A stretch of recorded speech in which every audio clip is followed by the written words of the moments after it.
एबे भी आंचलिक पाणीपाग विज्ञान केन्द्र पक्षर पाणीपाग को नहीं एक बड़ खबर सामना को आसी। सूचना अनुजाई गरमरू मिल आश्वस्ति भिजिब अधा ओडिशा। कालबैशाखी नहीं सतर्क कला पाणीपाग विभाग। आईएमडी सूचना अनुसार 28 तारिख अर्थात आज देश में देखा ग्रीष्म प्रभाव आरंभ मिलबार संभावना रही। कारण देशर 13टी राज्यर प्रबल वर्षा हो पारे।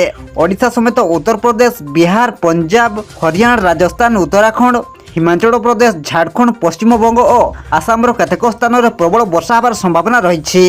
यही समय घंटा प्रति 80 किलोमीटर बेगर पवन बही पारे। तेबे आसंतु आज पाणीपाग विस्तृत खबर पर नजर पकाइबा, किंतु ता पूर्व वीडियो को गोटे लाइक करंतु एवं वीडियोटी को आपण मानक सांगसाथी मानक बहुमात्रा रे शेयर करंतु। जदि आम चैनल रे आपण प्रथम थर वीडियो देखुछंती ताहले एबे ही चैनल को सब्सक्राइब करी पाखरे थिबा बेल आइकन को प्रेस करी ऑल नोटिफिकेशन ऑन कर रखंतु, जहा द्वारा आगो एमिति पाणीपाग संबंधी लेटेस्ट अपडेट आपण माने सर्वप्रथम आम चैनल माध्यम रे पाई परिबे।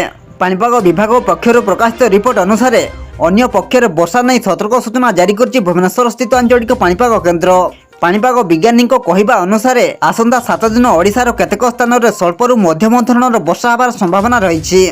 आगामी 24 घंटा मध्य मयूरभंज, केन्दुझर, सुंदरगढ़, गंजाम, गजपति, रायगड़ा, कोरापुट, मालकानगिरी, नवरंगपुर, खोर्धा, पुरी, कलाहांडी जिलार केतेक स्थान में वर्षा होबार संभावना रही। एथि सहित वज्रपात और घड़घड़ी नहीं मयूरभंज, केन्दुझर, सुंदरगढ़, गंजाम, गजपति, कोरापुट, मालकानगिरी, नवरंगपुर और कलाहांडी जिला को सतर्क करा जायछि। 28 तारिख अर्थात आज मयूरभंज, केन्दुझर, अनुगुल, ढेंकानाल, बौद्ध, कलाहांडी, कंधमाल, रायगड़ा, कोरापुट, मालकानगिरी, नवरंगपुर, सुंदरगढ़, नुआपड़ा, बलांगीर जिलार गोटे किंवा 2टी स्थान में मध्यम धरणर वर्षा और वज्रपात होबार संभावना रही।